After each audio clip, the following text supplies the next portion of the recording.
Hi everyone, welcome to the Enthusiastic Buddhist. In this episode we're going to be looking at loving kindness, what it is and how we can practice it. Loving kindness is also known as Metta in Pali and Maitri in Sanskrit, and it's the wish for everyone to be happy, for them to experience happiness and to create the causes for happiness to arise. The wish of loving kindness is different to compassion, as compassion wishes people to be free from suffering. Now, they might sound similar, but a person can be free of suffering but not be happy. For instance, a person may have a good job, be making lots of money, be free from sickness or physical or mental hardship and pain, but they're not experiencing a happy state of mind. So loving kindness is a wish for them to experience happiness in their mind, and happiness that never diminishes.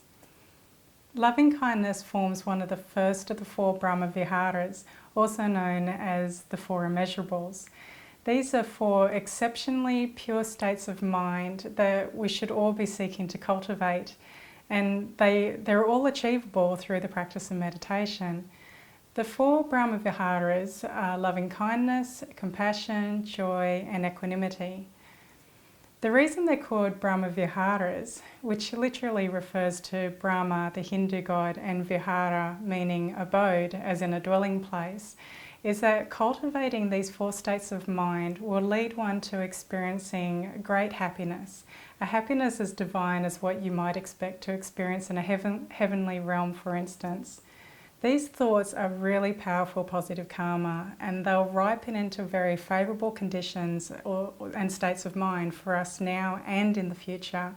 And they're very powerful antidotes for the negative states of mind of anger, attachment and jealousy.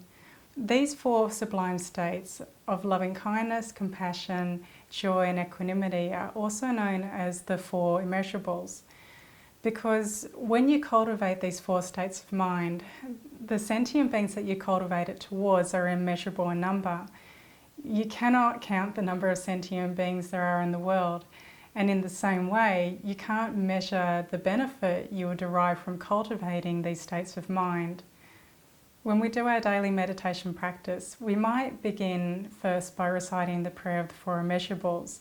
One example of this prayer is, "May all beings have happiness and the cause of happiness.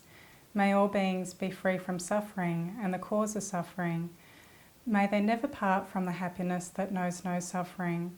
May they dwell in equanimity, free from attachment and aversion to those near and far." So each line of this prayer covers each of the four immeasurable thoughts respectively.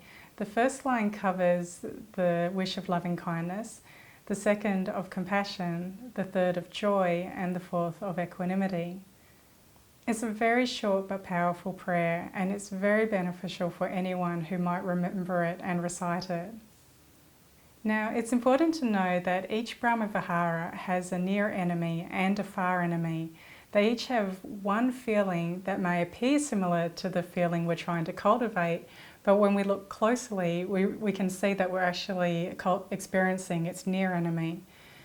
For instance, we might think we're feeling loving kindness, but we're actually experiencing its near enemy.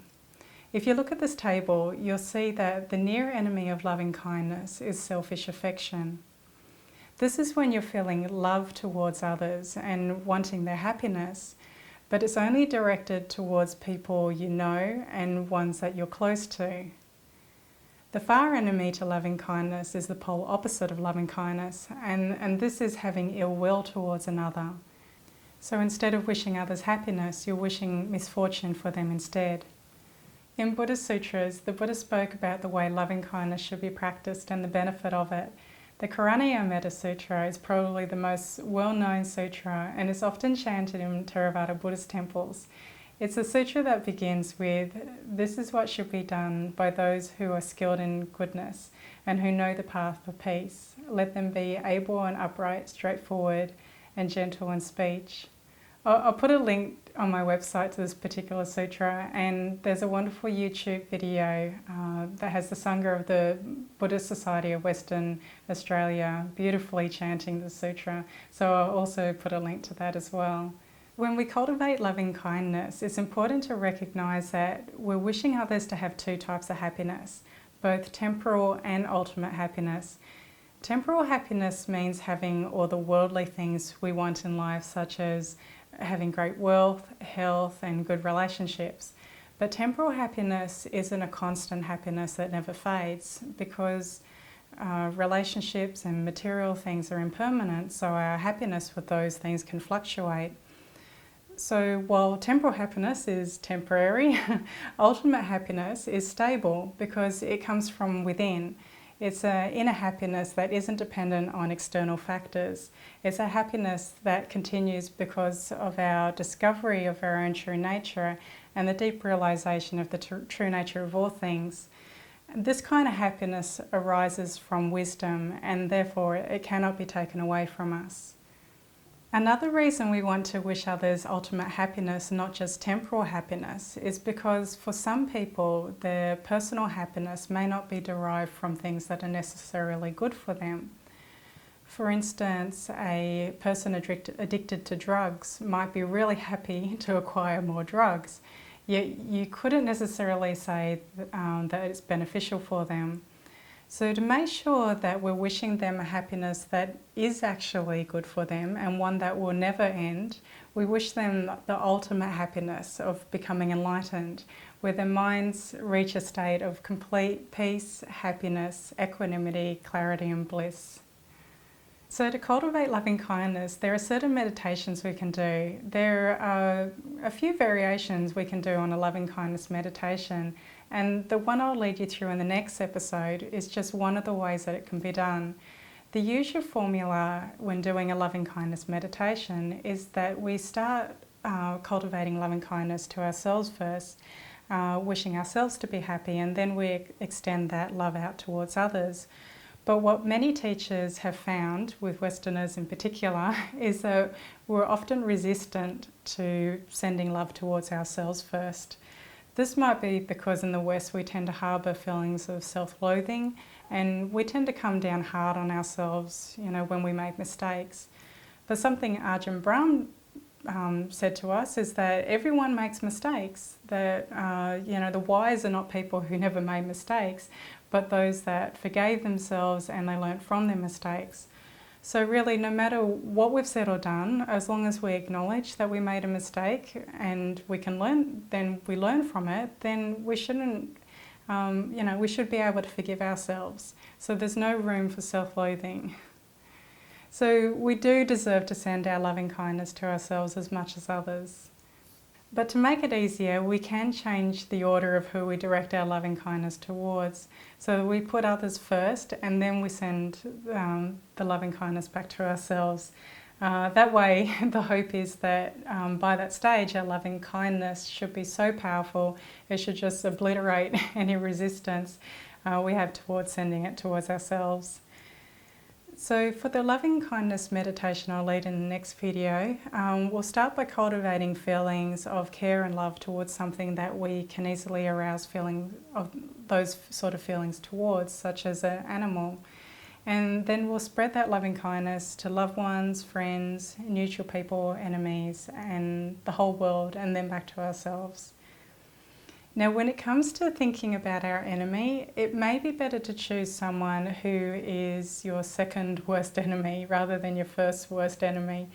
In the beginning, it's important not to choose an enemy who's going to make you feel so overwhelmed by feelings of fear or sadness, that we start crying because we remember all the terrible things that they said or they did to us.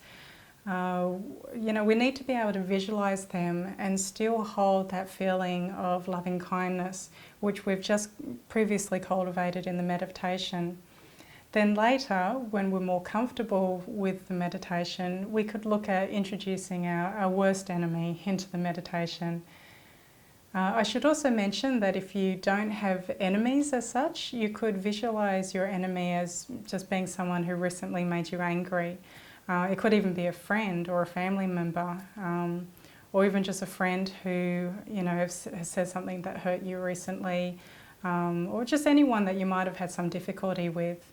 It doesn't have to be an enemy as such.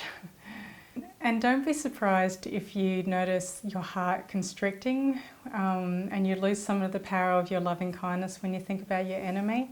This happens to most of us, but slowly, with continuous practice, we will be able to send the same loving kindness to them as we do our loved ones and our friends. And on the point of having feelings of sadness, it's recommended that we only think about people that are alive when we do our meditation. This way we'll avoid any potential feelings of guilt, regret or sadness when it comes to thinking about people who may have passed away already. The practice of loving kindness meditation is extremely powerful, and it can cause us a great surge of unconditional love to rise up in us, which would not have been achievable without this type of meditation. By doing this meditation over and over again, we will plant seeds in our mind stream so that one day this feeling of loving kindness and unconditional love will become a natural part of our being, so that we'll just naturally radiate it out everywhere we go and to everyone that we meet. And wouldn't that be lovely if everyone on this planet was feeling and thinking this way? The Buddha taught that we really should be able to practice loving kindness in all circumstances, regardless. So if someone said something to us that we didn't like, or even if in the extreme situation someone was to cut our body limb by limb, we should still be able to practice loving kindness towards them and everyone else in the world. The Buddha said, "Monks, some might speak to you using speech that is timely or untimely. Monks, some might speak to you according to truth or falsely. Monks, some might speak to you gently or harshly. Monks, some might speak to you with a good motive or with a harmful motive. Monks, some might speak to you with a loving heart or with hostility. On all occasions, monks, you should train yourselves thus. Neither shall our minds be affected by this, nor for this matter shall we give vent to evil words, but we shall remain full of concern and pity, with a mind of love, and we shall not give in to hatred. On the contrary, we shall live projecting thoughts of universal love to that very person, making him, as well as the whole world, the object of our thoughts of universal love, thoughts that have grown great, exalted and measureless. We shall dwell radiating these thoughts which are void of hostility and ill will. It is in this way, monks, that you should train yourselves." And he continues, "Monks, even if bandits were to savagely sever you limb by limb with a double-handed saw, even then, whoever of you harbours ill will at heart would not be upholding my teachings. Monks, even in such a situation, you should train yourselves thus. Neither shall our minds be affected by this, nor for this matter shall we give vent to evil words, but we shall remain full of concern and pity, with a mind of love, and we shall not give in to hatred.